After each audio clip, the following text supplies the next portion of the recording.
If you want your sales org to 5x their win rates, systematically close enterprise deals for multiple six figures while boosting their team's confidence, I want to introduce you to my client, Brandon Lecoq, whose team did exactly that. Keep watching and enjoy. Hey, what's going on? I'm Marcus Chan. I got my friend Brandon here, one of my clients who's absolutely crushing it. Brandon, do you want to introduce yourself about who you are and what you do? Sure. I'm the senior sales director here at BMO. We develop software as a service to automate Microsoft's 365 security deployment.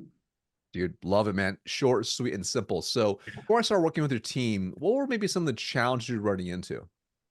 Sure. So when I came to you, we were trying to go up market. Traditionally, an SMB to us meant somewhere in the 10 to 15K ACV deal size. And we're going up market, selling to larger customers that were in the, call it 150 to 300K ACV range.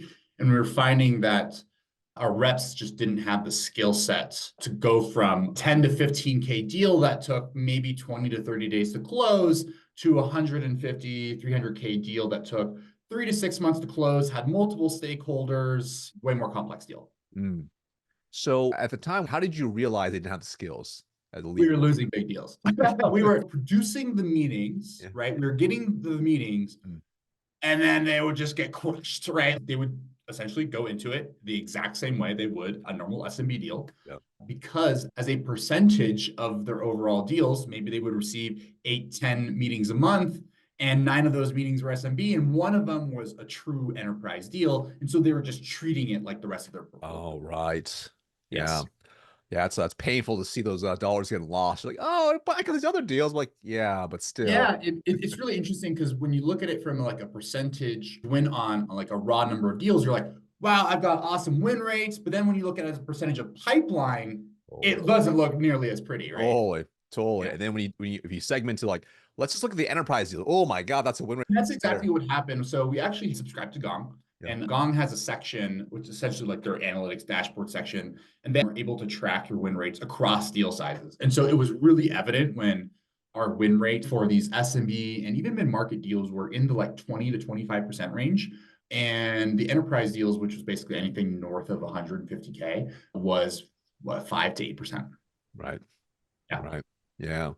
So when you were looking at different solutions, right? How did you choose you're working with me versus any other program out there? Honestly, I think it's been so long. I'm trying to remember. I believe I was connected with someone who was a rep from, oh man, I think he was a BDR that I was connected with on LinkedIn. Maybe he was working for him. I can't exactly remember anymore, but I saw his post come up. I saw your stuff come up, and he had some posts about how he booked something like 23 meetings in a month. And I was like, all right, like I'm interested. Let's hear it. Let's hear how that happened. And I talked to him and he mentioned that he paid for your program. And I was like, all right, let's try it out. Dude, Yeah. I love that. I think it was Yeah. probably Giorgio. He was in yeah, Yes, it was Giorgio. Giorgio. Yeah, he was fired up. I Yeah. remember that. I was laughing I mean, like, I'd be fired up too if I booked that many meetings in a month. well, what was crazy was because even in that situation, I think he had booked like zero for like 3 months. No, I talked to him and I before I moved forward with you, I remember I booked a meeting with him and I was like, all right, like I'm about to drop all this money. Like, is it really worth it? And he's like, dude, I was about to leave sales as a career. so Yeah. and now I'm crushing it. So I'm like, if that tells you anything, just like just do it. Oh, I love that. Yeah. Now, once you started working with your team, was there anything in particular that really helped your team? And what was probably most effective for your team? So obviously there's a portion of it that is like the course, right? And that is effective, but the most important piece and the most valuable piece that my reps even talk to about today is the weekly Wednesday calls. Yeah. Just because during that call, you're able to bring up the specific Yeah. issues with a particular deal or a prospect.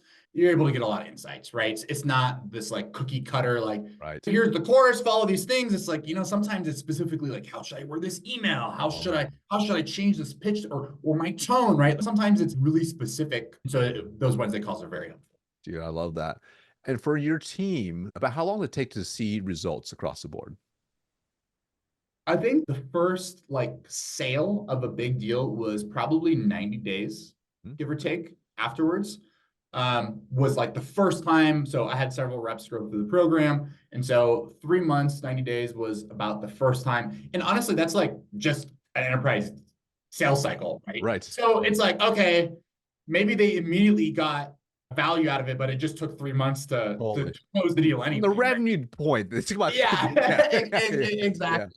And I would say about 6 months later, until everybody was consistently closing those 150 plus K deals. And now our win rates at that deal size are the same. So in that 20% range as our oh, S&P deals. incredible. So I mean, so Yeah, it went that's great. from, let's 5 say to 8% to 20, 20 to 25%. 23, something like that. Yeah. Amazing. Dude, that's absolutely Oh incredible. yeah, dude, it's huge. Yeah. Yeah. So what were maybe some other like really proud outcomes you saw with the team? I think each individual rep eventually starts believing in themselves. When you go from being a rock star at closing SMB deals, right? It's really high velocity. And so you get a lot of that adrenaline, like all the time, because you're closing eights, maybe you have 8 wins at 10K each. And so you really feel good.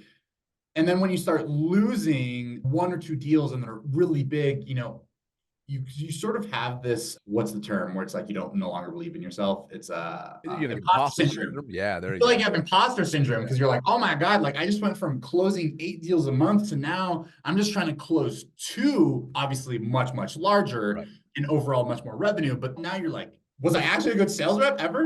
So I think part a sort of side effect is you start believing in yourself, after you start winning a few of these deals, you're like, oh, I no longer feel intimidated by a 250, 300K deal that's going to take 3 months. Like I know how to close this, right? Dude, I love that. So where do you think the team would be if we hadn't started working with them?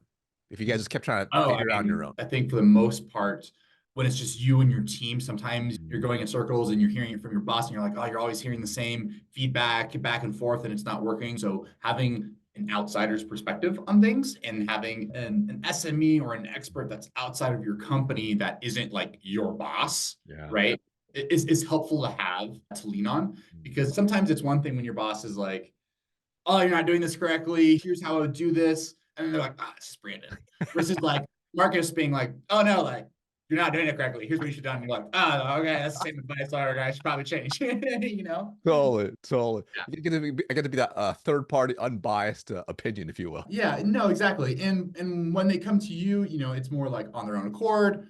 I'm not on the call, Yeah. right? So there's also, as much as we all try to, be good bosses and good managers, like there is always that little bit of tension between a manager and someone who Totally. reports to you. And having someone else that they can go talk to that they know knows their stuff. Yep. And Brandon's not on the call to like Totally. hear potentially some of the bad stuff going on with the Yep. deal or some of the Yep. details they don't want to like talk about. That's so true. You're 100% right. Like even with the individuals in our program, they're not as fortunate as having BMO, like pay for it, right? Like their company pay for it. Like that's what it is. Sometimes they're kind of scared to share some of these details with their boss, right? Versus a third Yeah. party where they can really vet it out together and like let me just tell you what's really going on, so I can actually get some real help. Sure. So, And part of it too is like I have one-on-ones with my reps, but I also have other stuff. Unfortunately, like I'm not just a BDR manager or just a sales manager, yeah, and I have everything from budgeting to LT meetings to totally, board meetings to all that stuff. And so, part of it is also that I am aware that I am not in a situation where I am a frontline sales manager yeah, and I can only give them so much attention. totally. And in those cases, I'm happy that I can at least provide additional support for you that Yeah. isn't necessarily me because sometimes it's just hard to get a hold of me. Dude, 100%. It just gives you Yeah. more time so you can Yeah. focus on like 'Cause running the business versus the a lot individual. because a lot of this stuff, like being a frontline sales manager, is really tough. If you're going to be really good at it, it means that let's say a BDR gets a response over email. Mhm. Sometimes it means like, all right, guys, like we're calling everybody up. Like, all right, I got a response to the email. This rep, how should I approach the response? Right. Right. It's not just like, fuck it. If you really want to be a good frontline sales manager, Mhm. you have to take the time to get these random calls from reps with, Right. okay, I got this response. How should I do it? What's the best way to do it? Right. Okay, this guy called me back. He left me a voicemail. How should I respond to voicemail? And that takes a lot of time. And if you don't have that time, then having an outside coach really helps. Do 100%. So let's say if it's a leader, right? They're looking to put their entire team into the program. If they were on the fence about maybe doing that, what would you say to them? For other leaders, I used company money to purchase this coaching service. Yeah, that's right. And and for those, it's like Like, why would you not want to give them additional help? I would say people are such a large percentage of your budget. Mm, And it's really easy to go buy another tool out there. Most SaaS these days, you're looking at 30K here, 50K here for different SaaS solutions that you still have to deploy, you still have to do all that. yeah. What's to say that spending that sort of money on a coaching program for your people who are already like the biggest spend that you have and make them incrementally better, it's probably going to, you should probably be investing there in order to get more revenue versus buying another tool. Yo, I love that. Anything else you want to share, Brandon? No, I think that's it.